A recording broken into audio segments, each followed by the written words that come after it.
first lunch and learn since I've been here, so really look forward to this. We have with us Eileen Waters today from ComPsych, who's going to do a presentation on running on E, adding energy to your everyday work life.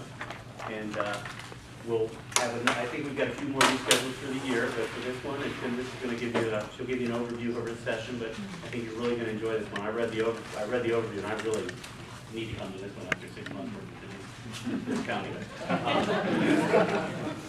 I also want to take this opportunity to introduce you. Sherry Workday is new to the Commissioner's office. She is now the office manager and clerk for the Commissioners, and she started on Monday.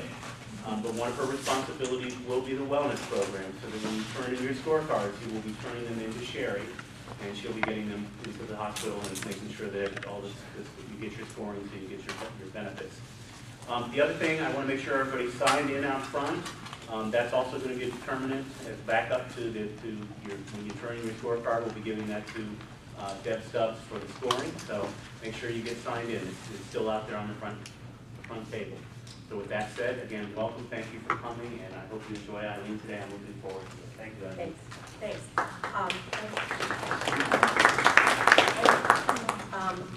I first of all want to say yes, thank you for having me here. My understanding is you had a choice. You could have viewed this on video at a later date, and you chose to come here. It might have had a little bit to do with the free lunches, but I'm glad you're here. And I have to be completely frank with you. When I first looked at this material, I thought, really? You just have to change your attitude?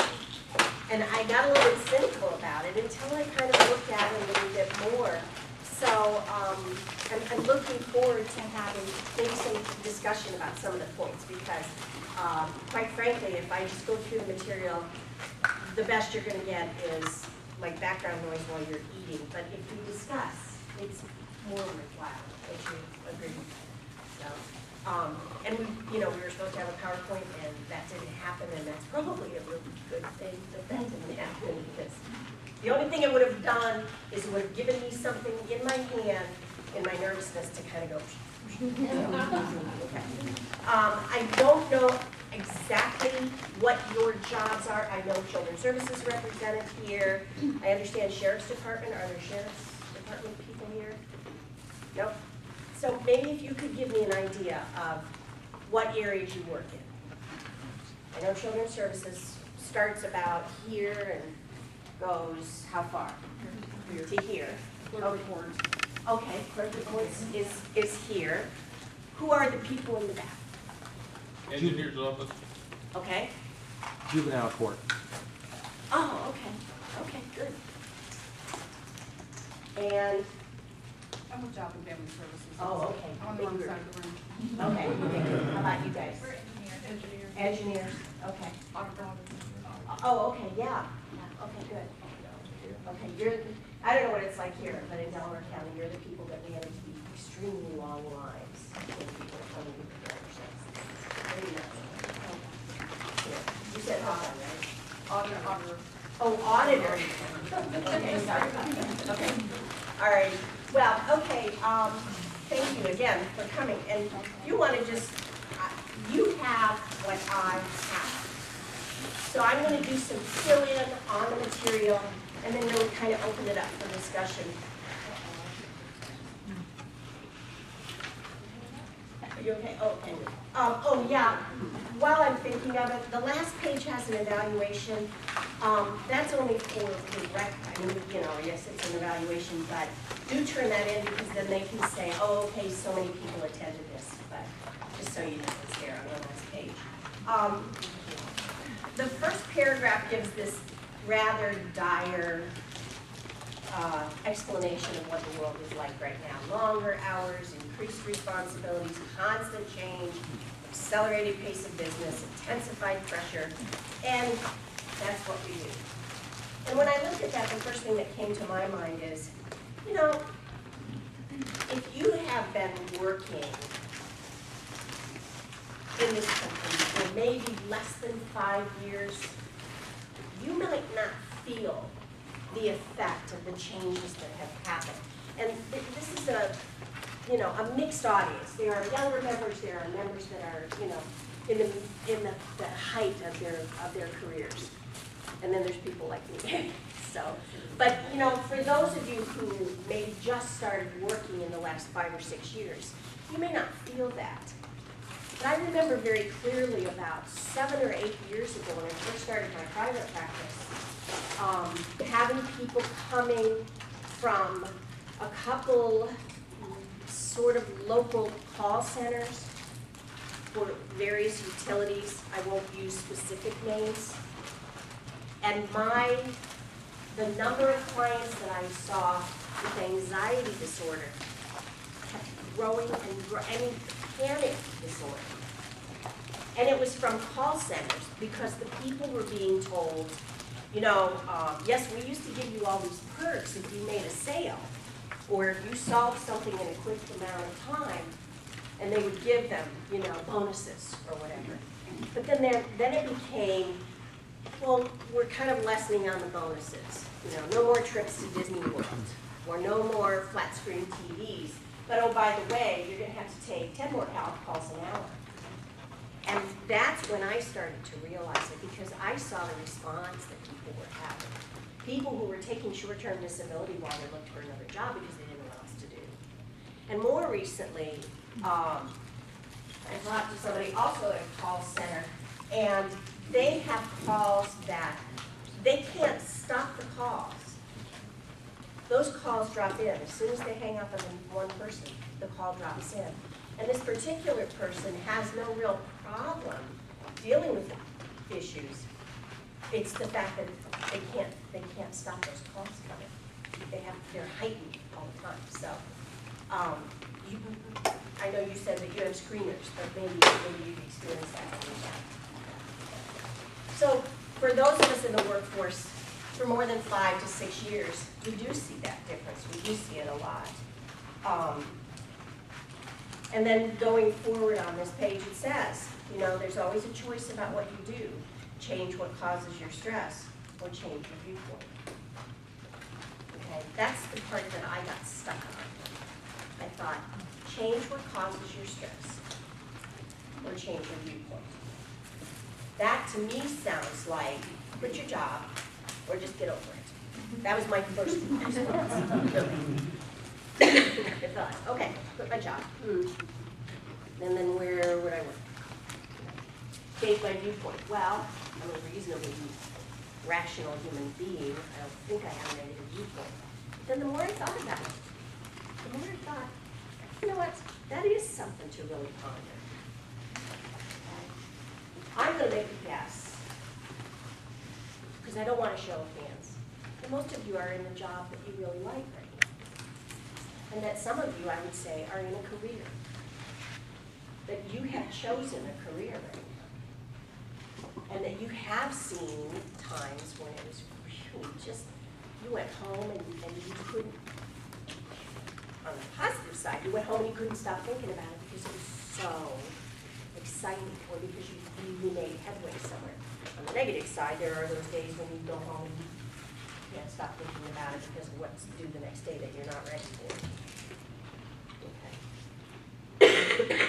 So, you know, changing your job may not be something that you really would want to do right now. So when we talk about changing what causes your stress, that's a different story. That is something that is in your control. And changing your attitude certainly is in your control. I think that our children and especially our teenagers wouldn't agree with that, because they would say, you are making me so disgusted if they're 14. Or, you know, if they're 2, you know, you're ruining, or if they're 12, you're ruining my life. But it isn't really that. Other people don't ruin our lives, and other people and other aspects of our lives don't cause us that stress. It's what we do that we have to do. So we can do that.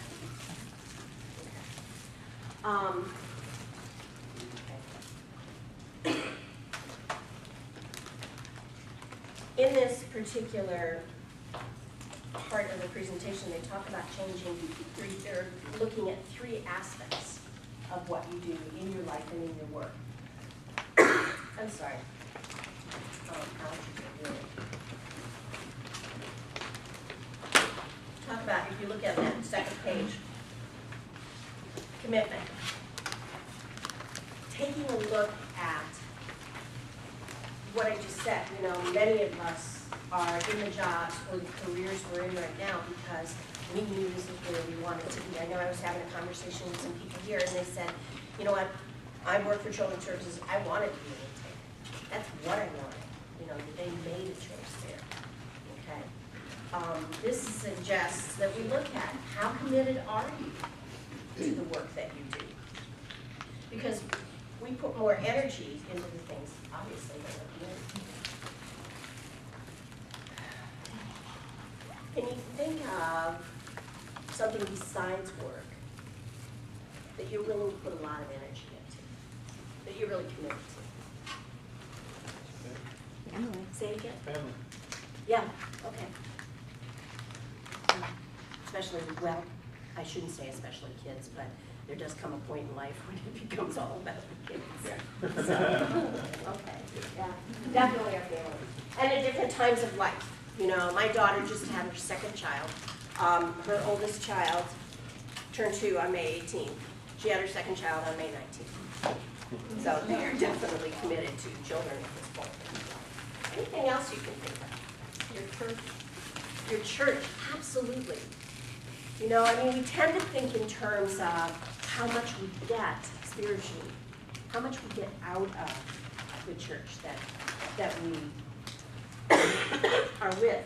But I think it has ever so much to do with how much we put in, how much we dedicate to that.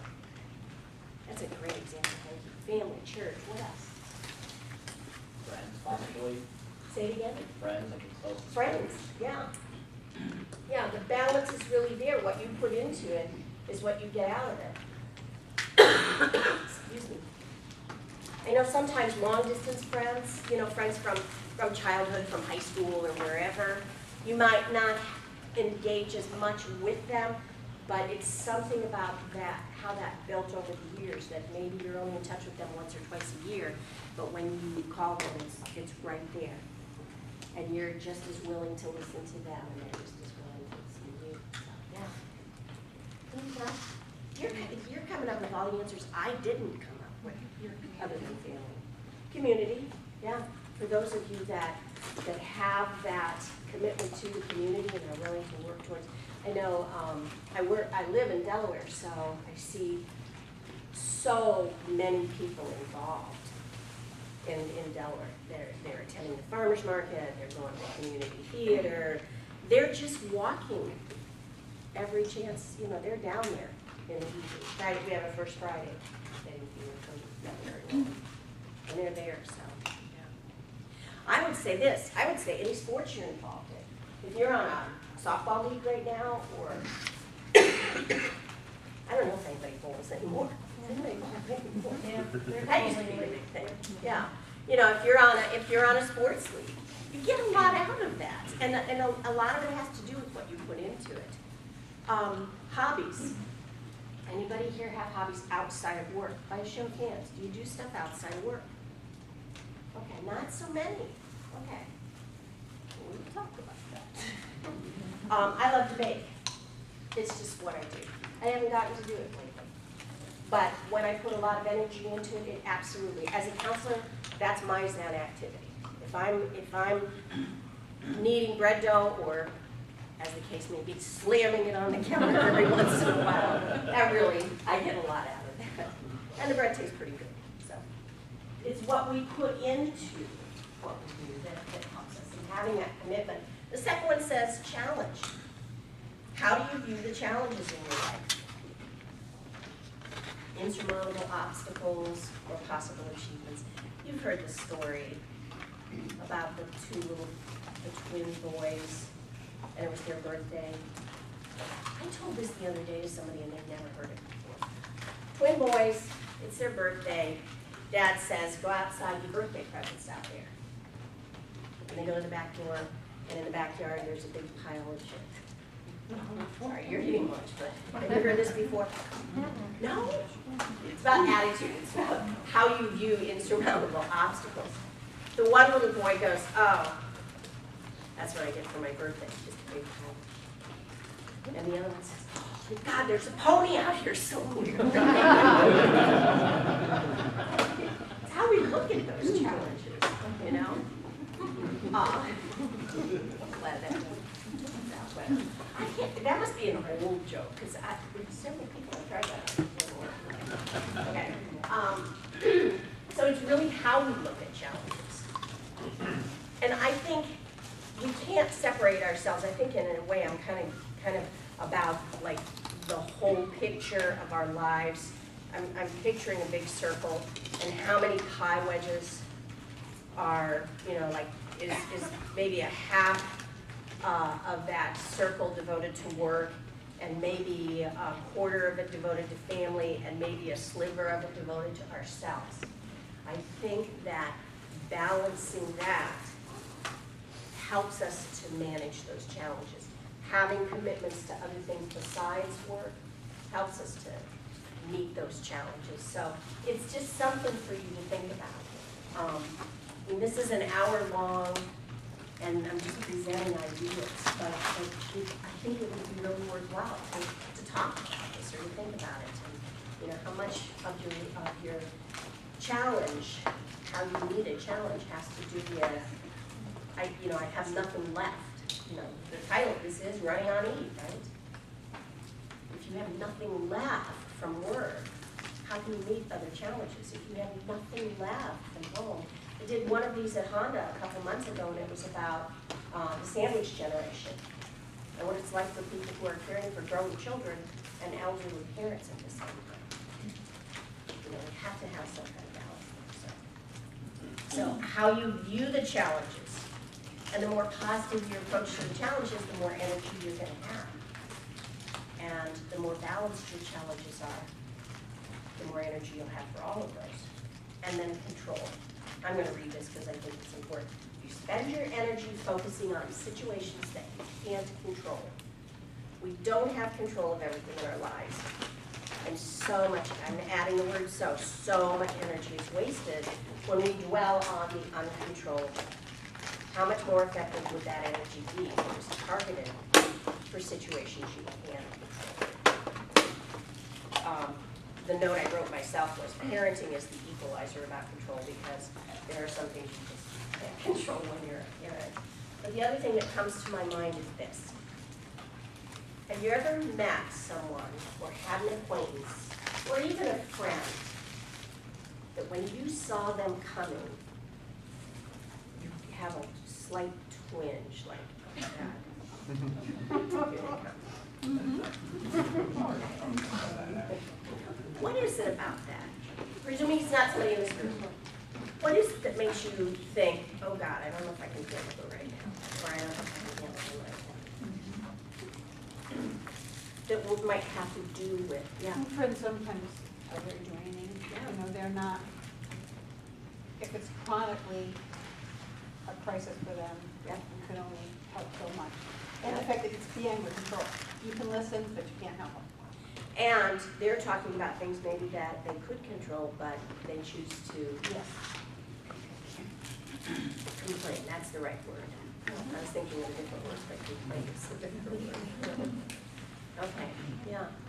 And you said it right there. It drains all the energy out of you when there's somebody that you encounter, and you have to keep giving them, because they're talking about all these things that you can't control and that maybe they can't control. Okay? So if they're sucking the energy out of you when they're talking to you, imagine what you're doing to yourself when you have that little self-talk going on. I used to be a school counselor, and I had kids in second grade, and I would walk in and I wanted to talk about self-talk and how we shouldn't say to ourselves, I'm stupid, I'm lazy, I'm whatever. So I would walk into the second grade classroom and I would say, everybody in here, think about this. No, I would say, everybody in here, raise your hands if you talk to yourself. And generally speaking, not everybody would raise their hand. There'd be at least 3 or 4 who wouldn't raise their hand. And I'd say, do you know what these people over here are doing? They're sitting there going, do I talk to myself?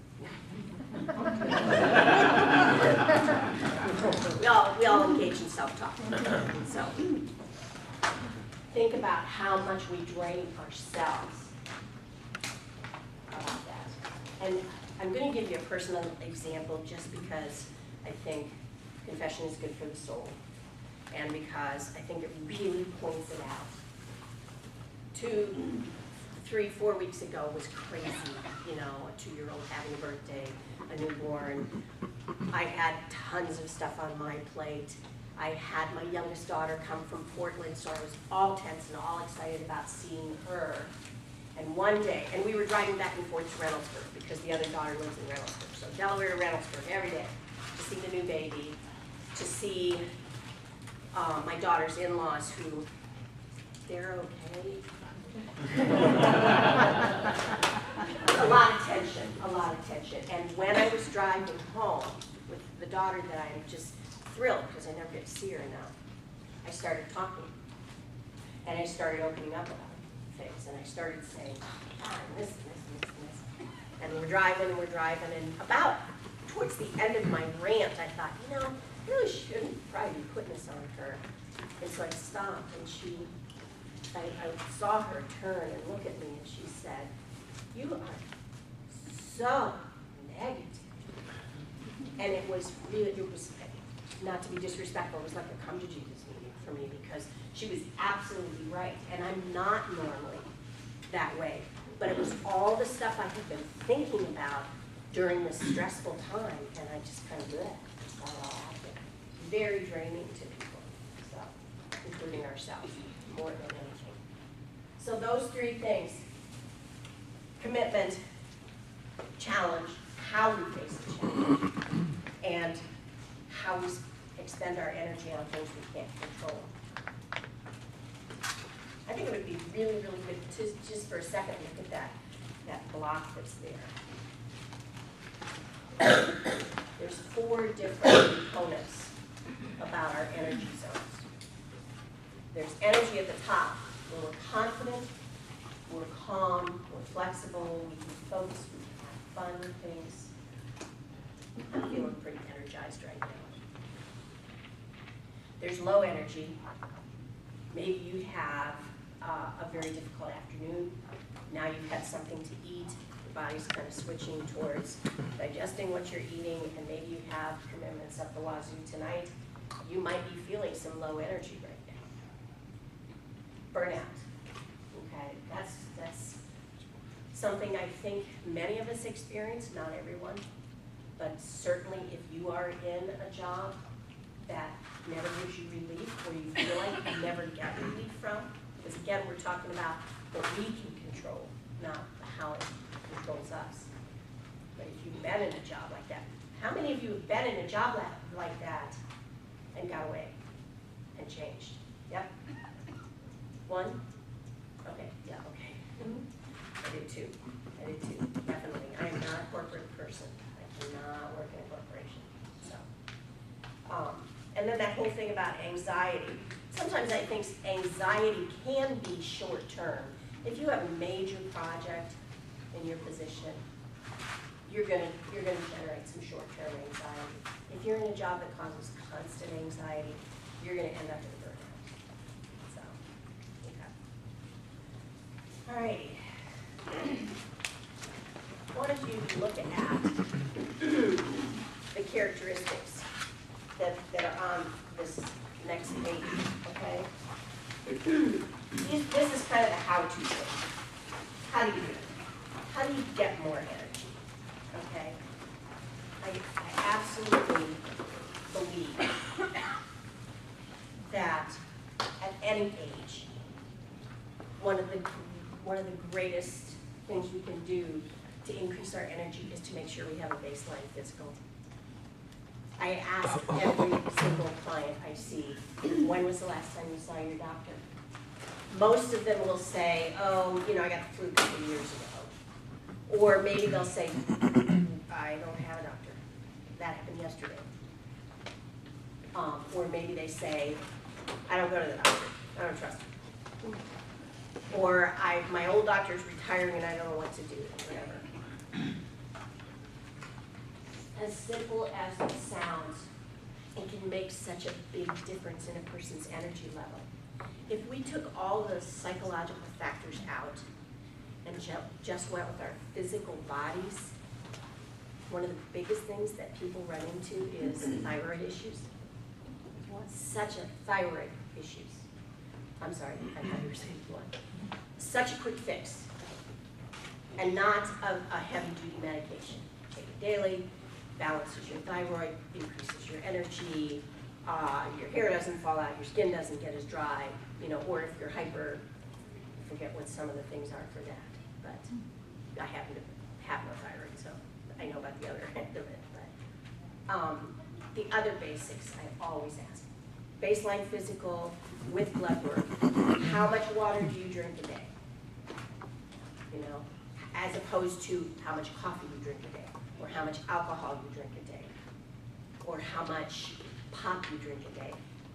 I don't know very much about pop, Coke, 7-Up and all that, because I grew up never drinking it. And it was because my mother was a nurse, and my stomach would get upset, and she'd give me Coke, but she'd give it to me too late, then I'd throw up, so I associated. I'm doing such awful things here, talking about forced manure and throwing up while you're eating lunch. But so I don't know much about it, but I read recently that one of the reasons why they're concerned about sugar-free drinks is because it tricks your mind into thinking you're having something sweet. And so your brain never loses that craving for sweets, and you'll get them in another place that's not sugar-free. And that's why people have this problem with their adrenal system, you know, where they're sugar high and then down and whatever. Eating regular meals. I thought about this today when I was looking at this. You know, it says eating a healthy diet. Eating a healthy diet also means eating at regular intervals. You know, a lot of people who go on diets will say eat 5 small meals a day, and I think that's a great idea. But a lot of people who go on a diet will have a cup of black coffee in the morning and have something to eat at 4 in the afternoon. And that is just wreaking havoc on our bodies these days. When you add in the stress of jobs and maybe the coffee instead of water. So, you know, eating a healthy diet, I would, you know, again, these are just points for you to consider in your own life and to discuss with people. But if you are not eating at regular intervals, maybe it's 4 hours, maybe it's even 5 hours, but, you know, that's pushing it a little bit. You know, having something there in between that's not coffee or diet pop or cigarette. Throw that one out there. Getting enough sleep, maintaining good posture. A lot of you are at desk jobs. Pretty much, the majority, right? I'm not recommending that you go out and spend a couple $100 on an ergonomic chair, but if it means getting up and walking every once in a while, and I find myself a lot of times not trying to look casual, but putting my arm back on my chair when I'm with clients, because that kind of straightens my back up a little bit, just to kind of get that. Enough sleep.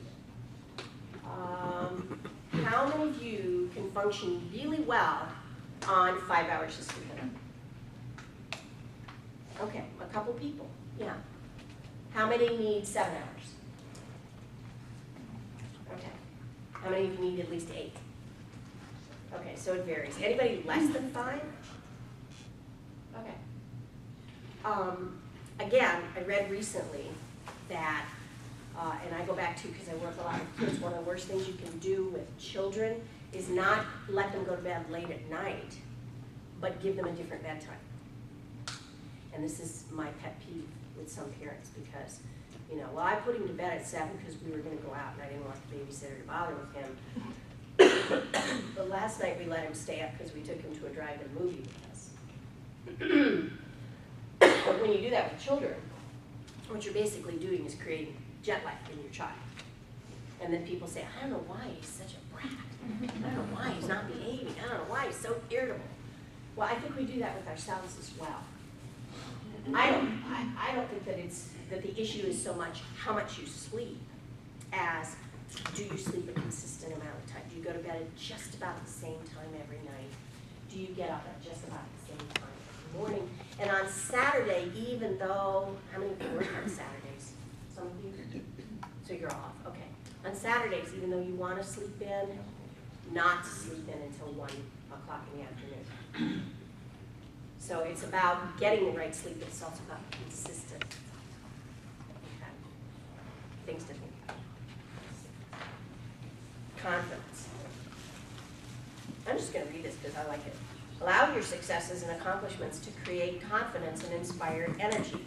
Don't give others responsibility for your success.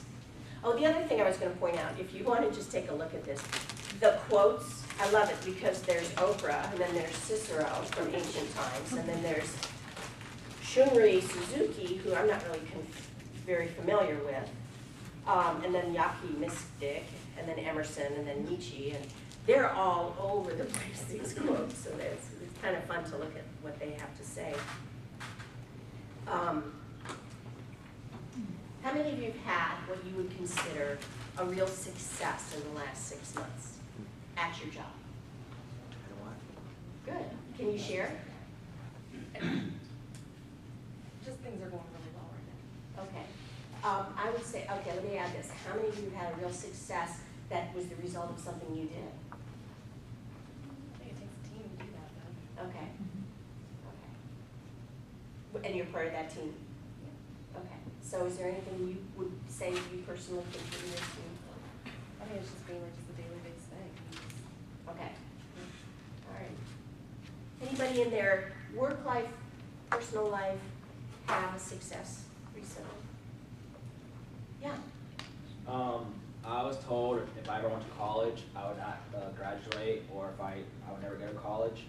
I went to one of the hardest ones in Ohio at Wittenberg University, and I graduated, and so now with that, prove people wrong and on the next challenge. Good for you.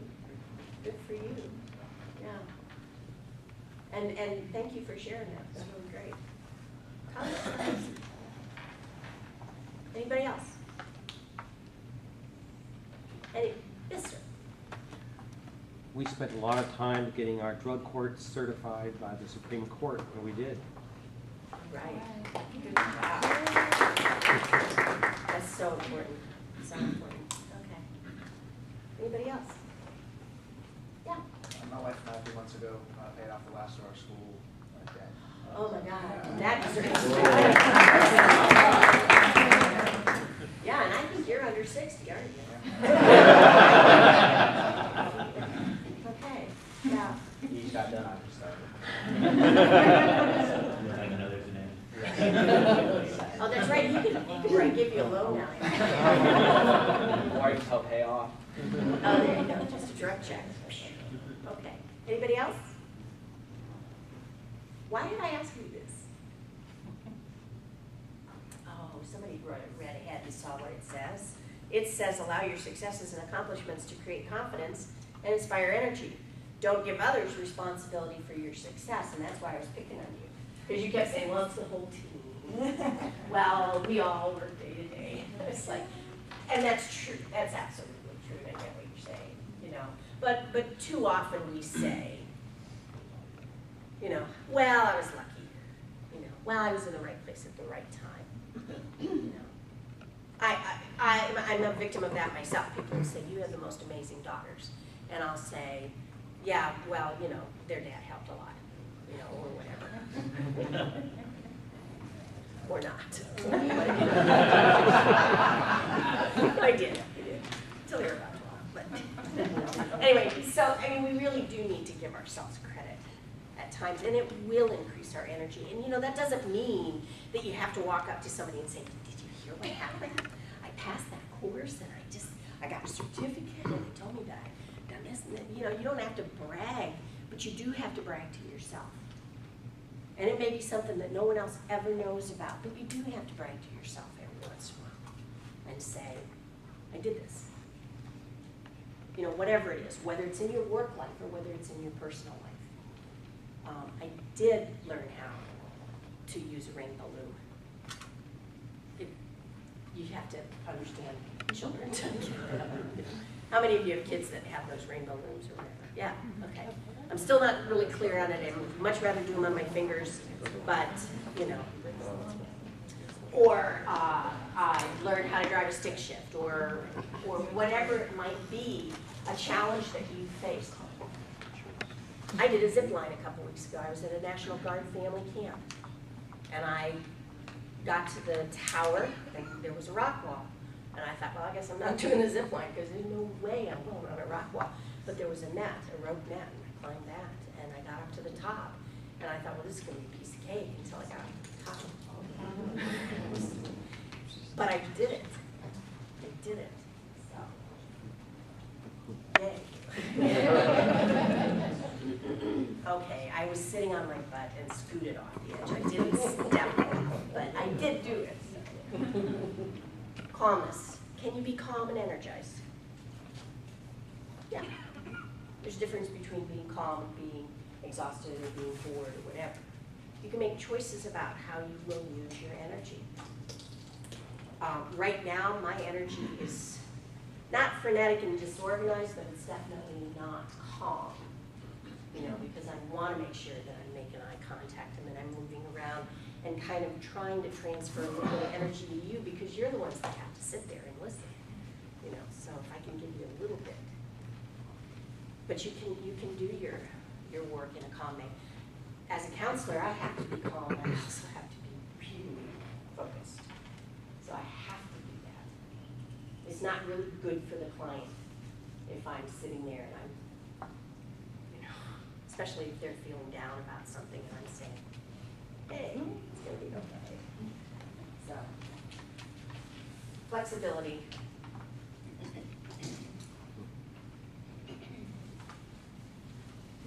I'm just reading it because I'm trying to think how best to apply that. You know, yes, we have to be flexible in our perspective and our approach because our attitude is everything. But the whole idea of being flexible to ourselves, you know, we can be flexible to the circumstances around us and say, yeah, this is going to be a really tough couple of days at work.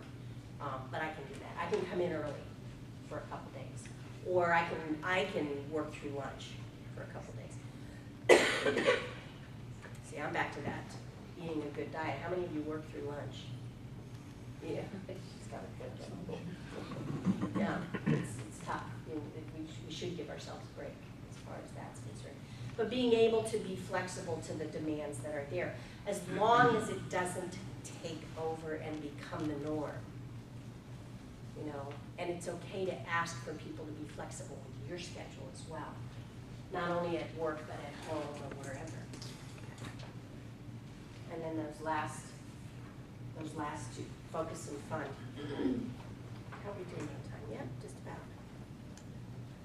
about. It says, remember to use the appropriate amount of energy for the appropriate situation. If you were running a marathon, would you run fastest beginning, middle, or an end? I think, again, that has to do with that balance. You know, if I'm looking at that big pie, how much energy am I putting into each one of those wedges? And what are the big wedges? And do they require that much energy? And can I pull a little bit from that pie wedge and spend a little bit less energy on that so that I have more here? A lot of times I will ask kids in particular, and adults too, you know, put a big pie on a piece of paper or on the wall, and I'll say, how much of that pie is taken up with work? How much is taken up with family? How much is taken up with your spiritual life? Which could mean church, but it could also mean riding your bike and being by yourself, or it could mean playing your guitar and getting some satisfaction out of that, or it could mean any number of things. I had a guy who said, my spiritual center is when I'm out in the woods during hunting season. That's when I'm really connected. How much of your pie is designated towards that? How much of your pie is designated towards the house? Keeping up with all those daily things. It's all about finding that that balance. And, you know, asking people to be flexible with you and finding ways to focus on the things that will give back to you as well. Can't do it all the time, it's not realistic. And fun. I don't know if this is apparent, I think it is, that humor is just one of the best coping skills, I think, in my toolbox. Because I laugh at my own jokes, for one, you know, and that helps. But no, honestly, you know, being able to look at the silliness that occurs sometimes. I don't know how many of you have a long commute. Are there people here who have a long commute? What do you consider long? Oh, well, for me, I would say more than 30 minutes. Okay. But do you have difficulties maybe commute? Maybe you're in traffic a lot or whatever. Okay. I have a pet peeve if I am commuting a long way, which I don't, of people passing on the right. Yes. Or slow drivers in the fast. Oh. Well, yeah, and that's why people pass on the right. But I tend to do middle lane because they can pass me and I don't want to be in the lane where I'm constantly trying to get out of the middle lane. So sometimes I'll do middle lane and I'll be passing somebody in the middle lane and there'll be somebody passing me and then somebody comes up and they zip around me on the right and then in front of me to go before, you know, that's my pet peeve. I'm trying to have a sense of humor like that. And there was a woman that did a talk at our church one day, and she was talking about road rage and how she dealt with it. And she said that she had finally gotten to the point where whenever anybody on the road made her angry, she would say to herself, God bless you, I hope you have a better day, to the person. And I went back to her a week later and I said, you know what? I took that to heart and I'm really trying to do that. The only problem is I need to say that first instead of after I've said all the other things. Having a sense of humor about ourselves, about our job, not to the point of maybe where it becomes caustic and toxic, but having a sense of humor about some of the foibles that we experience.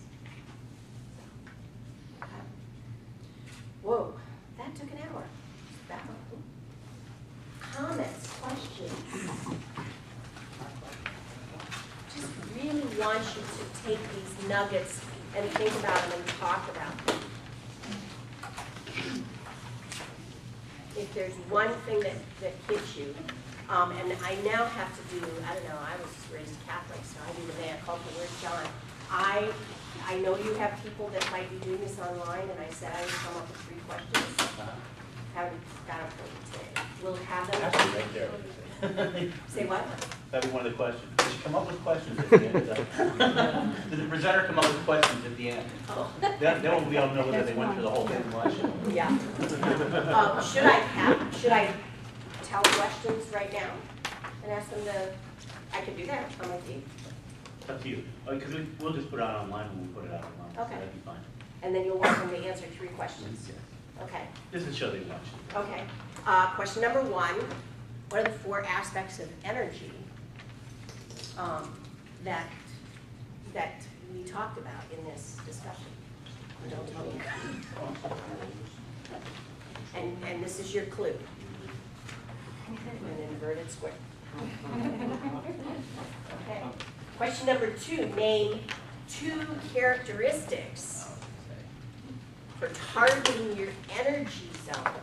Name 2 of the 6 characteristics for targeting your energy zone and how you can change things to make yourself have more energy. Okay? And number 3.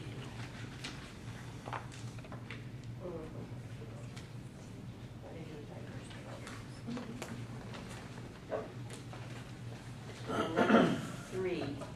What are the 2 things that you can change that will help you to add energy and fun to your life? Okay. That last page, it's just tips that we've already talked about. Take a quick look at it, lighten up. We talked about that. Talk to the people who benefit from your work. We didn't really, do that. But it's not a bad idea. You know, if you follow up with someone and say, did that solve your problem? Is there anything else? Hearing them say, yeah, thank you, that was exactly what I needed. Okay. Talk to your job. Talk to your boss, I'm sorry. Talk to your boss. And ask if there's other aspects of your job that you could maybe move into. I don't know about this innovate. I don't know in this, I'm looking at this. Do you have the opportunity to innovate new products and services? Paperwork. How many of you guys have, in children's services, have had to help with the case plan? Or is that a standard state case plan? You guys are intake, so you don't do that 90-day plan. Okay, so you're part of the writing of that? Okay, that's a great opportunity to make it more user-friendly for you because you're the ones that have to use it. Okay, all righty. Look for the, I love this, open your eyes and ears to the comic events that occur daily in your work. Okay, laugh at yourself, laugh at disaster. Yeah, I have a sister who sadly, but beautifully, is a hospice nurse. And there was a period in time where we experienced my father going through the stages of Alzheimer's, and some of us who cope using humor, she had a difficult time. But as she got more and more into hospice, her humor just got darker. But it was a coping mechanism. She was just a penultimate hospice nurse. And she learned to have that kind of balance. We So. probably seem quite warped. in Oh, yeah. our- But we do that. I mean, you know, we have to Yeah, laugh at things. yeah. Somebody told me once, laugh and the world laughs with you, but cry and the world laughs at you. But I don't like that necessarily. So. Apply the latest toys to your work, upgrade your computer, et cetera, et cetera. If you're allowed to do that, go for it. I think that's a wonderful thing. Couple of these I'm not really sure. It says keep a work journal or diary, record your successes and failures. You know, if you are into that, I think that's a great idea. If you need that kind of reminder. But I love the idea of that immediate response to it. When you had a success, you know, talk to somebody that you were able to really help and say, give me some feedback on how it went. Okay. A lot of these do talk about humor. I hope this has been helpful to you. I'd love to practice what I preach and say, so have I helped you in any way? So have I helped you in any way? You know, and get that feedback, but I'm just really glad that you were here, and I hope you have a great afternoon, and stay cool. Okay. Any other questions or anything? Oh, do the evaluation and leave it, because then those I have to send back to ComSec so they know how many. Okay? Eileen, thank you so much. You're welcome.